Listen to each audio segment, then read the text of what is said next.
Good afternoon, everybody, and thank you for being here on this occasion of the launch of the Obesity and Metabolic Clinic by Rudraj Super Specialty Care. So, this launch of this clinic is just not an extension of a specialty.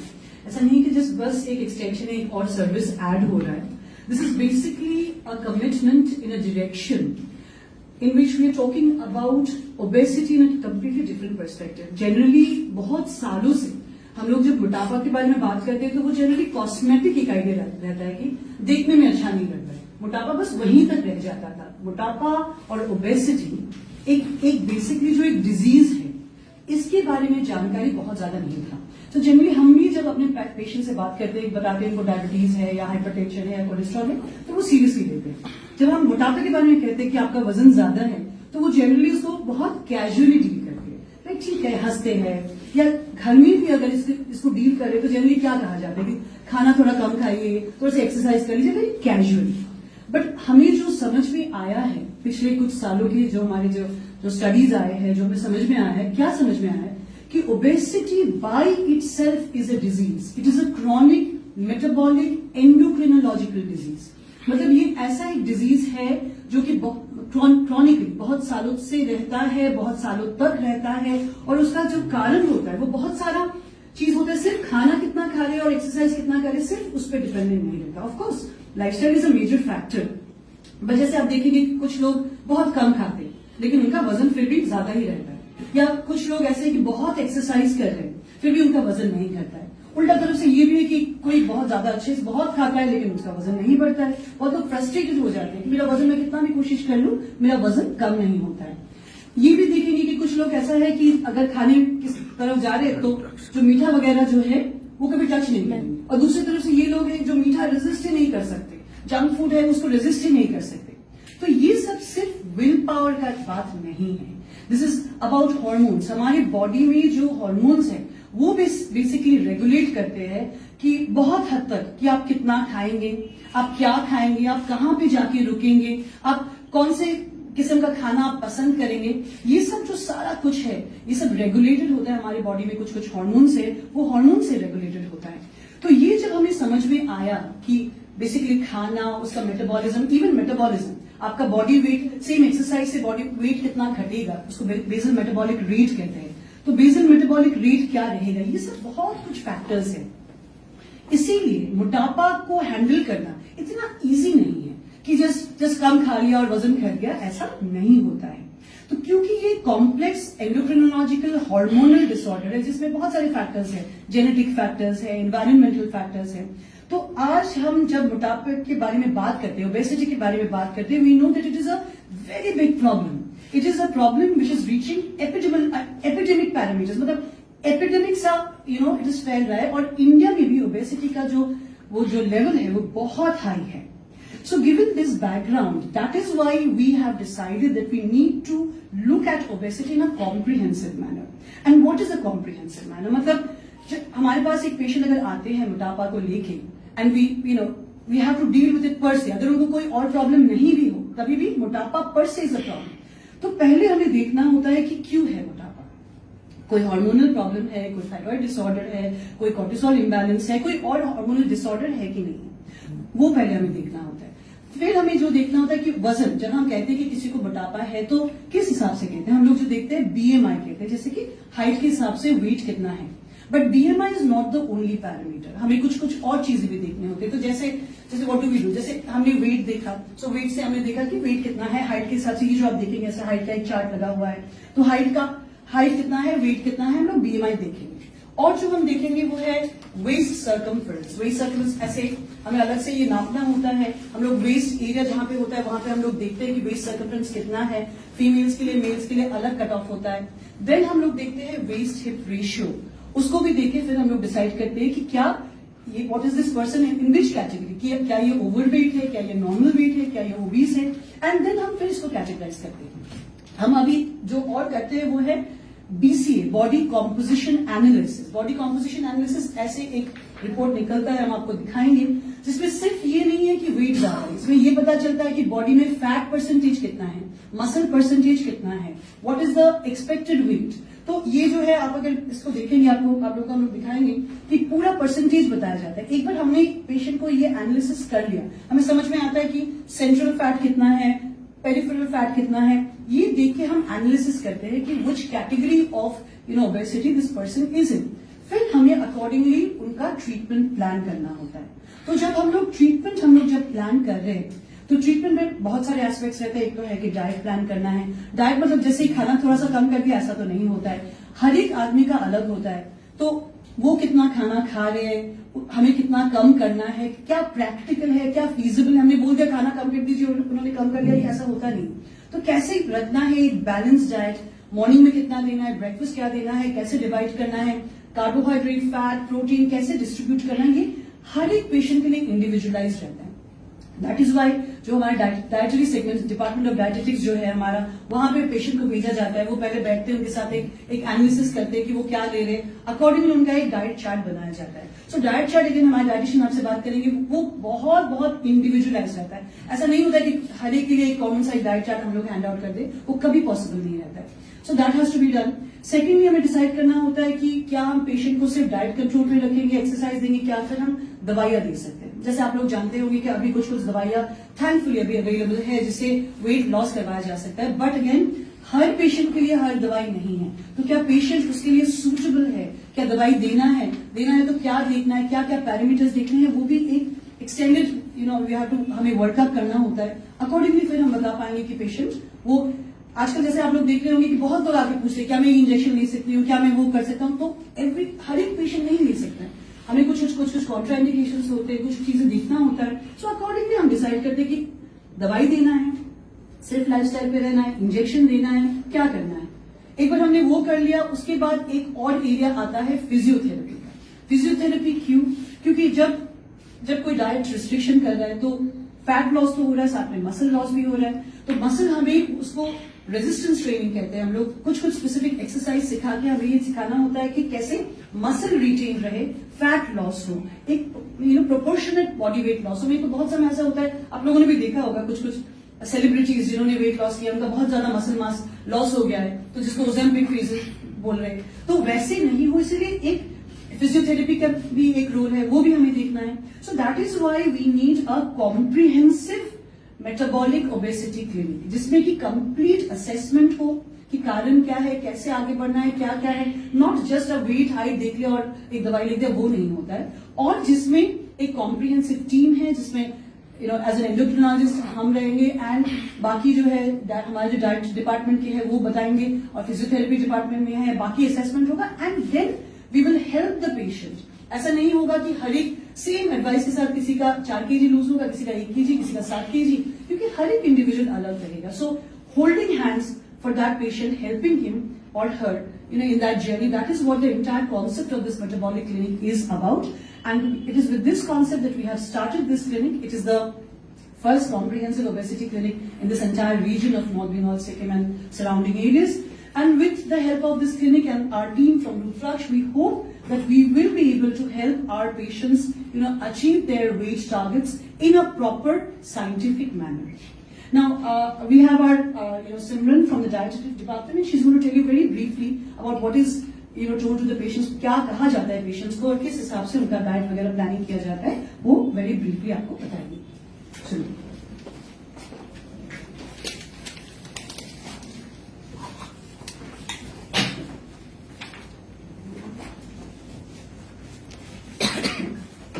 Good afternoon सबको।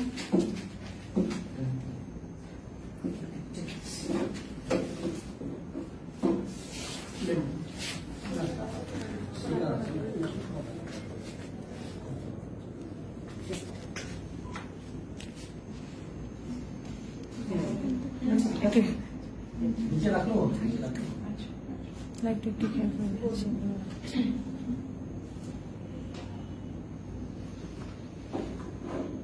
Good afternoon सबको।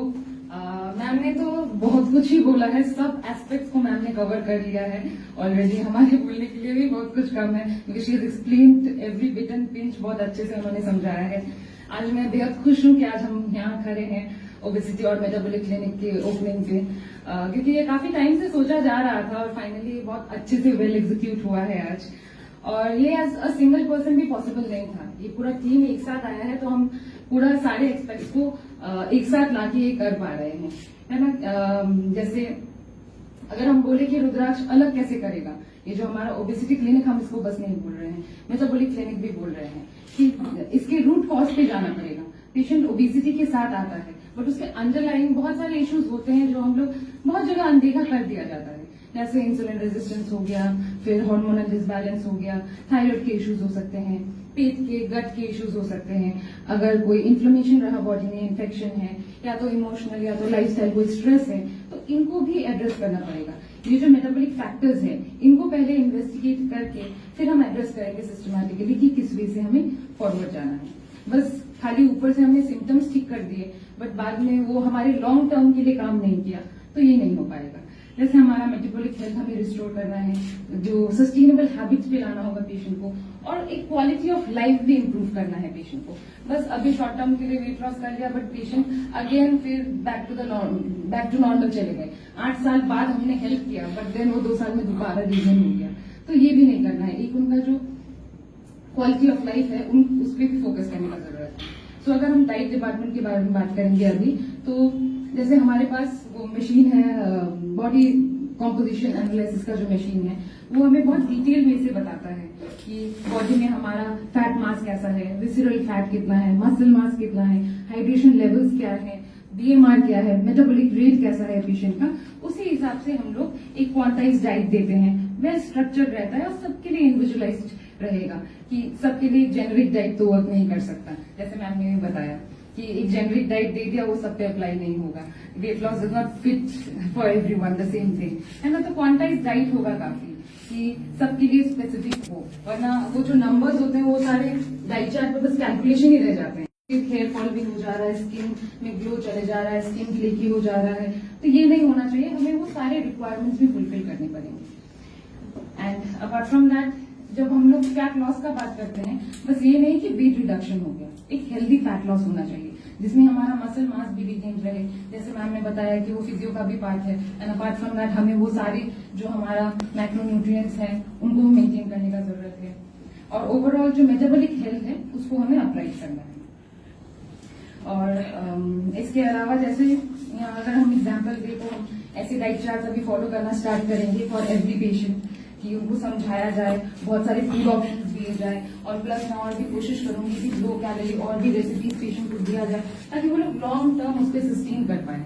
ये नहीं कि हो गया और food type का नहीं हो, डाइट ऐसा वैरायटी देने का कोशिश करेंगे ताकि वो लोग लाइफ टाइम उस पर सस्टेन कर पाए। एंड जैसे हम बता रहे थे कि ये मशीन्स का, जैसे मैम ने बताया कि यहाँ और भी चीजें हैं, मेजरिंग टेप से हमें लेना है। अभी जैसे हमने उनका स्केल पे देख लिया, जो पहले के टाइम पे हुआ भी करता था, हाइट, वेट, बीएमआई, अब वो बहुत ज्यादा कॉमन प्रैक्टिस है बट बहुत ज्यादा साइंटिफिक है but does not work for its not enough the right word, it's not enough कि हमें उससे ज्यादा भी जानना पड़ेगा कि ताकि सबका बॉडी अलग टाइप से है, एक ही वे में फॉलो करने से नहीं चलेगा कि सबके लिए एक ही बीएमआई काम कर रहा है और बीएमआई के हिसाब से हम वेट रिड्यूस कर ले रहे हैं। सारे एक्सपेक्ट देख के कि बॉडी में क्या रिक्वायर्ड है और क्या फुलफिल करना है, उसके हिसाब से will go forward with the diet. So I hope कि और भी पेशेंट्स हमारे साथ जुड़े ताकि लॉन्ग टर्म हम उनकी हेल्प कर पाए इस चीज में, और हम लोग के पास पेशेंट्स आए थिंकिंग की एक साइंटिफिक और एक एथिकल और लॉन्ग टर्म हम पेशेंट्स को हेल्प कर पाएंगे। Thank you. Just to add on to what she has said, कि और एक चीज जो हम इनिशियल में बात बताना भूलिए इज दैट हमें ये याद रखना पड़ेगा कि obesity is the root cause of many problems. Diabetes हो गया, हाइपरटेंशन हो गया, कोलेस्ट्रॉल लेवल्स हाई हो गए, heart attack, stroke, fatty liver. तो रूट कॉज जो है मोटापा एक मेजर कारण है।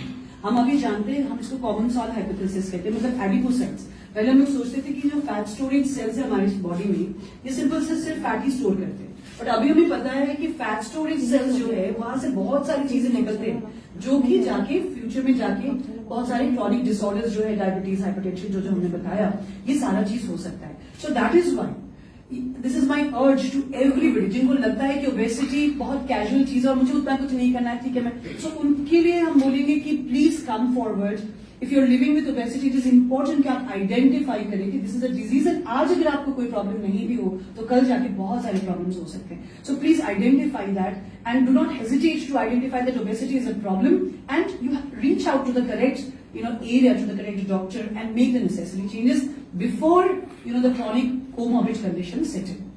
A brief talk also by our physiotherapists वो simply बताएंगे कि क्या अलग क्या करते हैं, क्यों मोटापा कम करने के लिए फिजियोथेरेपी के पास क्यों जा रहे हैं. वहां पे मुझे तो कोई जॉइंट पेन नहीं है, मुझे तो कोई मसल पेन नहीं है, तो मुझे सर्वाइकल स्पॉन्डिलोसिस नहीं है, तो मैं क्यों जा रहा हूँ. और एक चीज है, हम लोग लोगों को कहते हैं कि आप एक्सरसाइज कीजिए, लेकिन बहुत सारे लोग जिनको वेट ज्यादा रहता है, उनको ऑस्टियोआर्थराइटिस रहता है, उनको सांस का प्रॉब्लम रहता है, उनको हार्ट का प्रॉब्लम रहता है, तो वो बहुत ज्यादा एक्सरसाइज वगैरह कर भी नहीं पाते, वो चल भी नहीं पाते, ट्रेडमिल पे चल भी नहीं पाते. तो उनके लिए भी अलग से थोड़ा सा प्लान आउट करना होता है. So she must tell us very briefly कि क्या क्या चेंजेस हम करते हैं. Good evening everyone. Obesity clinic जब ट्रीटमेंट चालू करता है पेशेंट का एक जैसे मास लॉस होता है, ऑयल लॉस होता है, उस टाइम मसल वीकनेस, थोड़ा फैटिक होता है, इसके लिए जैसे थोड़ा एक्सरसाइज, स्ट्रेचिंग एक्सरसाइज, दो टाइप के एक्सरसाइज होता है. जैसे एरोबिक स्ट्रेचिंग जैसे स्विमिंग या रनिंग, वॉकिंग, और एक जैसे 20 या 25 मिनट्स का जैसे exercise stretching, weight bearing exercise. और पेशेंट टू पेशेंट वही करता है, क्योंकि एक्सरसाइज सब पेशेंट का सेम नहीं होता है. किसी पेशेंट का जैसे आर्थराइटिस होता है, किसी का रेगुलरिटी रहता है, इसलिए पेशेंट टू पेशेंट वही करता है. और इसके हिसाब से भी एक्सरसाइज होता है. जैसे ओल्ड एज का थोड़ा अलग एक्सरसाइज, और जैसे एक्सरसाइज है, कुछ एक्सरसाइज का लिस्ट है इधर. जैसे वेट बियरिंग है, मतलब बेसिकली रेजिस्टेंस ट्रेनिंग एक्सरसाइजेस होते हैं ताकि मसल सही रहे. जब वेट लॉस हो रहा है तो मसल में वेस्टिंग है, तो उसको रेजिस्टेंस ट्रेनिंग एक्सरसाइज कहते हैं. हाथ के लिए, पैर के लिए, बॉडी स्ट्रक्चर के लिए अलग अलग रेजिस्टेंस ट्रेनिंग एक्सरसाइजेस रहते हैं जो कि इन्हें यहाँ पे सिखाया जाता है. And I think lastly I am thankful to the to Rudraksh Super Specialty Care, and I will just request Dr. Joydeep Dev, Director of Rudraksh Super Specialty Care. So because this idea of an obesity clinic, it's a new concept. It's a novel concept. In fact, all over the country also, there are very limited dedicated obesity clinics. So this concept of bringing an obesity clinic was a dual idea. So I'll also invite Dr. Joydeep to place a few words regarding this. Yeah. So it's really very important. Obesity clinic. Why? Because we separately treat, I'm being a neurologist, we treat brain stroke, we treat epilepsy. But we all know that obesity is one of the major cause of brain stroke. And most importantly, I will share with you, recently I found a new onset epilepsy in a 30 years old boy. 30 साल का बच्चा लड़का को epilepsy, मिर्गी का दौरा हुआ. मैंने देखा उनका 130 किलो वेट है. उनका जो एपिलेप्सी 30 साल उम्र में ऐसा होता नहीं है, जन्म से होता है या छोटे समय में होता है. क्यों हुआ है? वो देखा गया कि उनका वजन की वजह से बहुत खराटे आता है. खराटे की वजह से रात में जाग जाता है, शरीर में ऑक्सीजन नहीं पहुंचता है, ब्रेन में ऑक्सीजन नहीं पहुंचता है, और ब्रेन में ऑक्सीजन नहीं पहुंचने की वजह से उनको मिर्गी का दौरा चालू हो गया. सो कहीं ना कहीं obesity, heart attack, brain stroke या बाकी जितना डायबिटीज, हाइपरटेंशन, सारा के साथ तो रिलेशन है, सब लोग जानते हैं. मिर्गी तक का भी रिलेशन ओबेसिटी के साथ जुड़ा हुआ है. सो ये बहुत बड़ा स्टेप हमारे रुद्राक्ष की तरफ से लिया गया है ताकि लोगों का ओबेसिटी, मोटापा ओवरऑल हॉलिस्टिक अप्रोच से कैसे कम किया जाए उसके ऊपर हम लोग काम करेंगे. Thank you. So I think that is it. If you have any questions, we can take them. And हम आपको जस्ट ब्रीफली वो BCA वो मशीन दिखा देंगे ताकि आप जस्ट देख सकें कि क्या अलग हो रहा है, कैसे हम लोग ये जो हमने बताया फैट मास सब वगैरह कैसे देखते हैं, वो ब्रीफली आपको एक बार मशीन दिखा देंगे. बट आपकी तरफ से अगर कोई क्वेश्चन हो so then will be happy to take.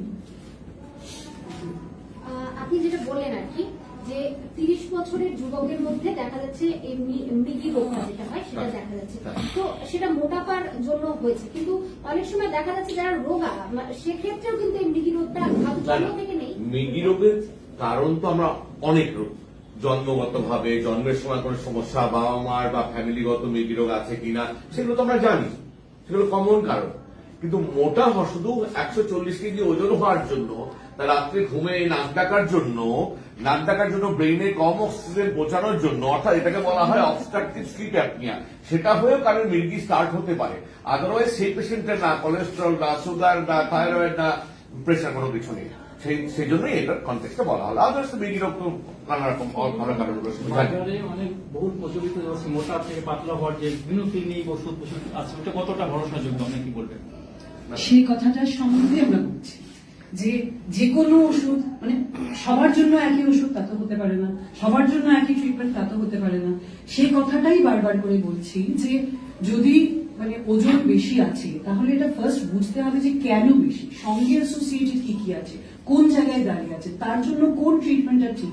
বাজারে ওভার দ্য কাউন্টার কোনোদিনও ওবেসিটি ট্রিটমেন্ট হতে পারে না, এটা করা উচিত নয়, কারণ তার সাইড এফেক্টস অনেক থাকে। আপনি জাস্ট কোথাও একজন চলে গেলেন, আপনি যে কোনো ক্লিনিকে যাচ্ছেন, আপনার জানতে হবে আপনি কার কাছে যাচ্ছেন, তার মানে কতটা মানে is that person trained enough আপনাকে এই ট্রিটমেন্টটা দেওয়ার জন্য। তো ওবেসিটি একটা হরমোনাল একটা ক্রনিক এন্ডোক্রিনোলজিক্যাল ডিসঅর্ডার, সেটা এন্ডোক্রিনোলজিস্ট বা ইন্টারনাল মেডিসিন স্পেশালিস্টরা ওবেসিটি সাধারণত ট্রিট করে থাকেন।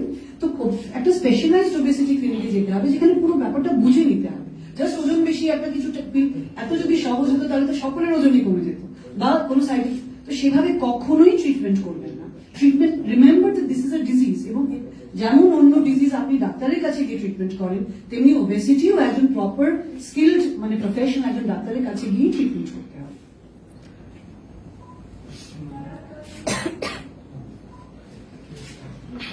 বেশি দেখা ঠিক আছে, আসুন আসুন।